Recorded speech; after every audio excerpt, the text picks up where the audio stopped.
Breaking news. It looks like the genus formerly referred to as Saurophaganax maximus is actually a chimera, in which means that rather than being one genus or one particular specimen of an animal, there were multiple specimens or fossils mixed together. Uh, and it looks like in this case it's several sauropod or a sauropod and a large theropod that made up this chimera that Saurophaganax once referred to. But um, in a new paper that was written by Andrew Dannison and Matthew Weddle and a few other paleontologists, it turns out that Saurophaganax might be a nomen dubium because the holotype, which is the holotype specimen, which was a neural arch, um, cannot be definitively assigned to a theropod or a sauropod.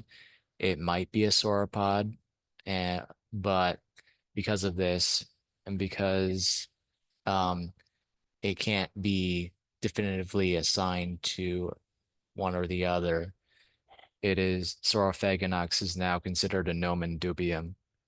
But um, out of this and out of this re examination or reevaluation, there a new species of Allosaurus was named called Allosaurus anax, which is so basically all the large Allosaurid, the definitive Allosaurid material um, from the Kenton quarry in Oklahoma, um, was definitely a species of Allosaurus. Um, but now um, the species name that's assigned to it is Allosaurus anax. So um, yeah, this isn't. I mean, I'm really not surprised because if you guys have seen my video on how large was Allosaurus, I considered Saurophaganax to just be a large species of Allosaurus because I didn't think there were enough differences between Saurophaganax, or as it was once called, Allosaurus maximus, and the other species of Allosaurus. I didn't think there were enough differences to warrant describing it as a different genus. But uh, and I well, I just and I make the case for that in uh my video on the size of Allosaurus. And I cite a paper from that was written in 1998 by David K. Smith, who did a principal component analysis to show that Saurophaganax or Allosaurus, or as it's now called, Allosaurus anax, fell within the range of variation of the genus of Allosaurus. Um, and this isn't the other reason it's not surprising is because, as I also mentioned in that video, there have been other large specimens of Allosaurus that have been found, such as the vertebra that was found that was punctured by a Stegosaurus thagomizer, which came from an Allosaurus individual that was 35 feet long. And um, there there have been several specimens of Allosaurus that have been found in the Cleveland Lloyd quarry in Utah of individuals that reached like 39 or 40 feet.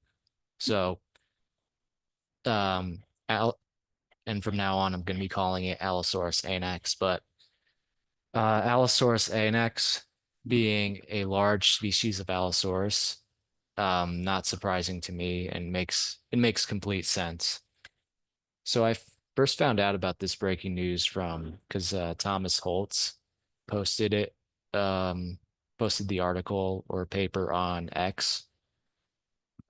Here's the abstract. It says, uh, Saurophaganax maximus is the designation of a massive theropod dinosaur recovered from the Kenton member of the Upper Jurassic Morrison Formation in Oklahoma.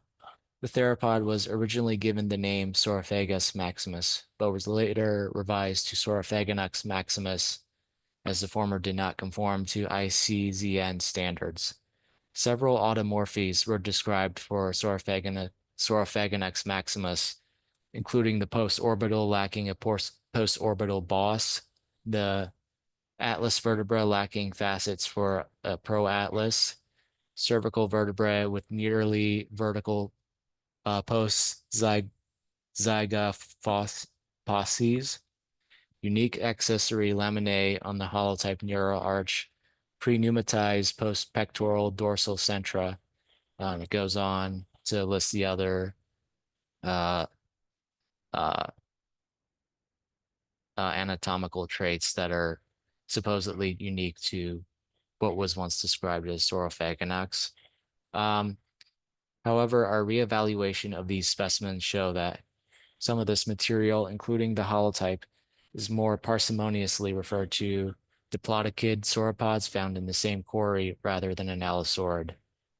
So basically, the uh, the uh, the material that was used to distinguish Saurophaganax from the genus of Allosaurus, such as the neural arch, and I believe also the proatlas, and the cervical and other parts of the vertebra, um, now most likely belong to a diplodocid, possibly maybe a patasaurus, but we'll see. The name Saurophaganax maximus should refer to previously undiagnosed diplodocid instead of the large theropod recovered from the Kenton 1 quarry. The presence of at least one skeletally mature theropod was confirmed through through paleo through paleohistology of a fourth metatarsal. Despite the similarity of the theropod material to known species of Allosaurus, some decisively theropod specimens feature feature subtle automorphies that suggest a separate species, which we describe as Allosaurus anax. So, let's see here. So,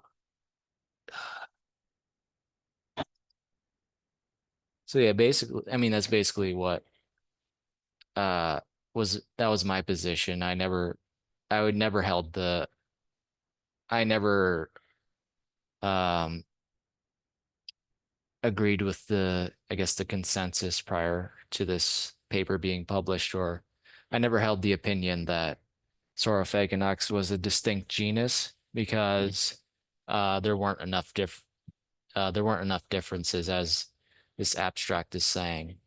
So and it points out here that there's a ton of overlap in morphology and the anatomy with the known species of Allosaurus, but there are a few differences that just warrant naming or categorizing that this particular Allosaurus as a different species, Allosaurus anax.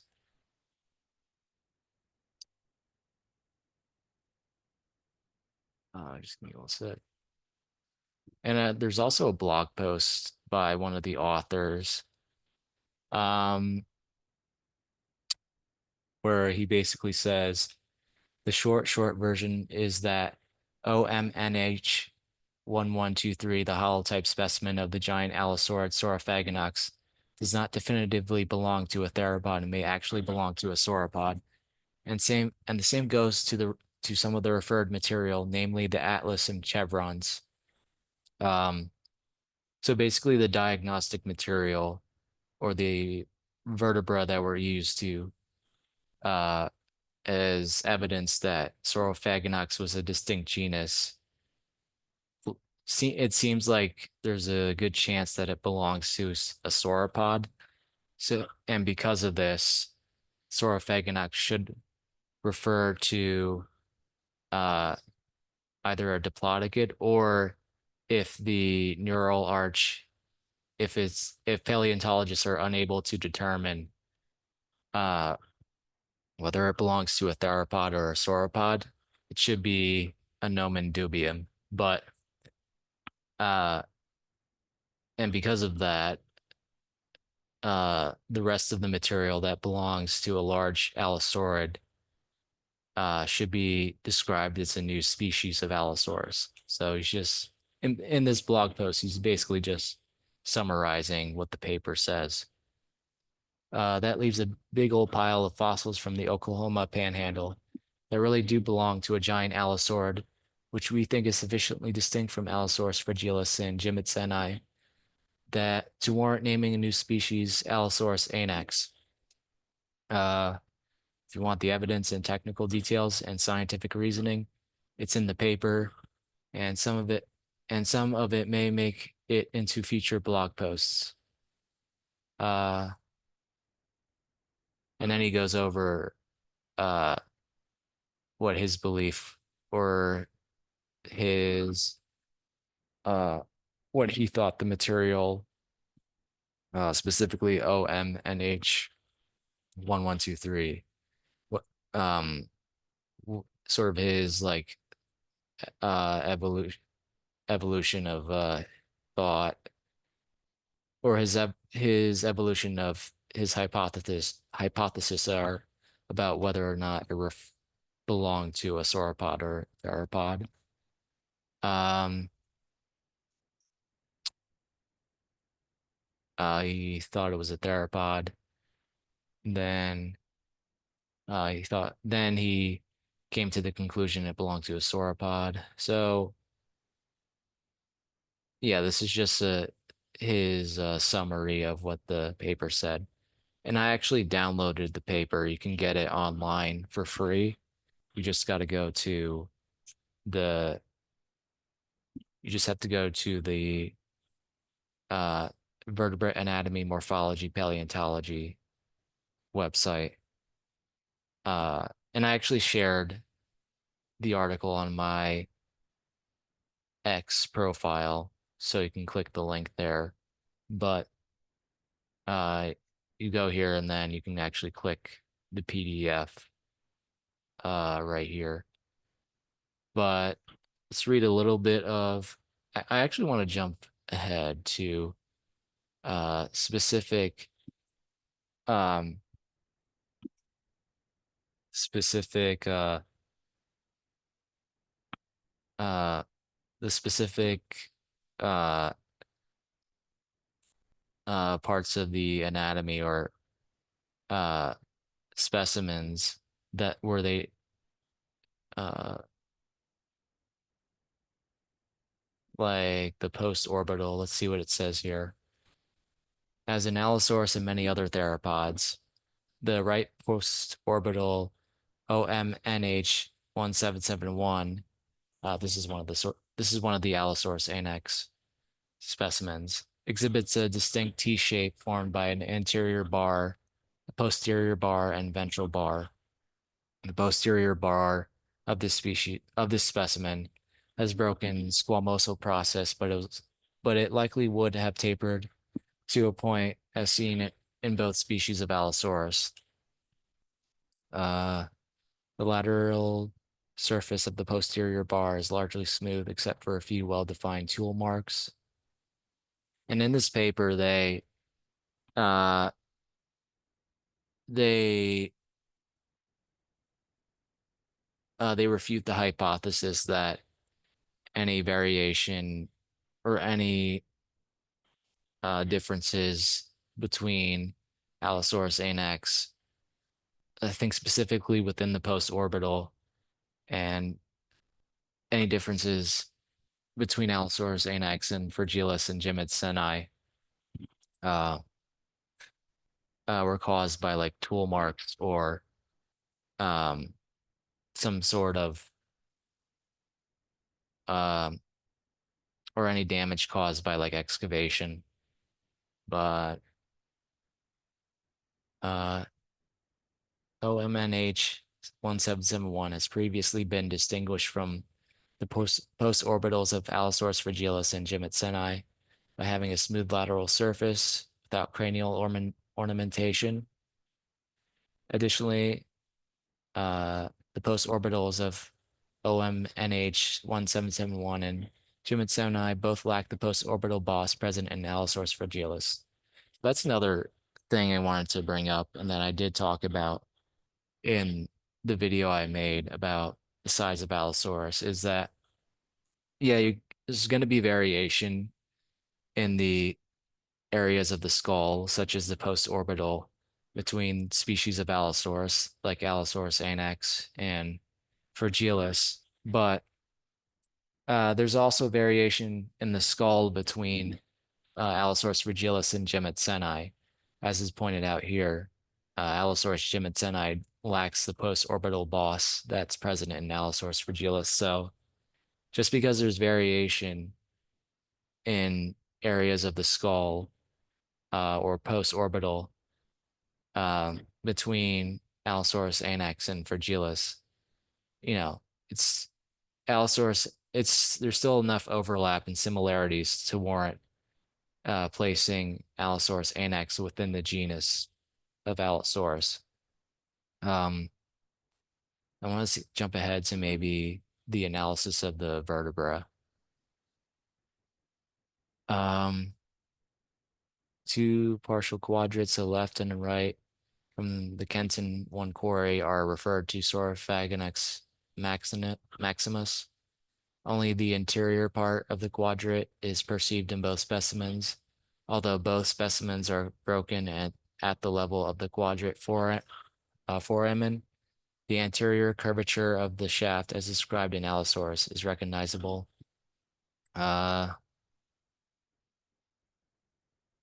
the atlas. The atlas OMNH referred to Saurophaganax is well preserved. The left neuropophysis, the left neuropophysis is broken distally. The right neuropophysis uh, is complete with a few glued breaks. The latter curves posteriorly and becomes progressively wider distally to articulate with the uh, presagapophysis of the axis. The anterior surfaces of both neuropophysis are smooth in the lateral view. Let me skip ahead. Atlas vertebrae are known in Allosaurus fragilis, Synraptor dongi, and Tyrannotitan chubutensis, and each seem to possess facets for a proatlas represented by a process extending from the anterior surface of the neuropophysis. Facets for a proatlas have also been reported in Dilophosaurus, Weatherelli, Ceratosaurus nesicornis, and Torvosaurus teneri. Although Diplodocus possesses facets for a proatlas, they are absent from the atlas of Apatosaurus. Let me just scroll up. So the atlas of what was once called Saurophaganax is lacking in facets for a proatlas. Presence of facets for the proatlas varies greatly across reptiles, including dinosaurs. But the atlas vertebrae are known in again these various theropods from different families within the theropod family tree, and they all seem to possess facets for a proatlas. So that right there indicates that uh, the ver the atlas is of quote unquote Saurophaganax is not from a theropod. Um, so most likely it's from a sauropod.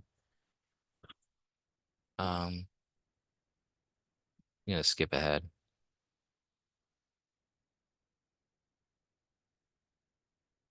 Yeah, I'm not going to read the whole thing. But what's notable here is the femur um, is like identical to the other species of Allosaurus. The femur of Allosaurus anax is identical to like Allosaurus fragilis and Jimetsoni. Uh,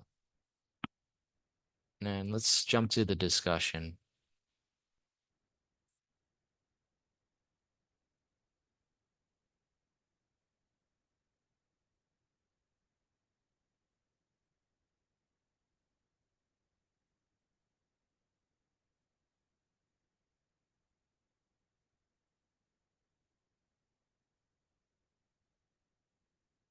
Oh, the estimated mass of Allosaurus anax based on circumferences of the three femora that likely belong to this species exceeds the maximum asymptotic body size that Prond Prondvi estimated for Allosaurus fragilis by more than 1,500 kilograms. Uh,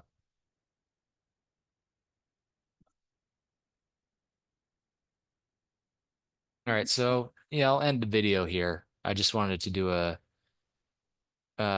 quick breaking news, a quick video on the breaking news uh, that Saurophaganax it either refers to sauropod material or is a nomen dubium, and the allosaurid material from the Kenton Quarry in Oklahoma still actually refers to a new species of Allosaurus called Allosaurus anax. So, like I said, I'm not surprised, but I think it's pretty cool, pretty interesting that there's now another valid species of Allosaurus named. Uh, but yeah, let me know what you guys think in the comments.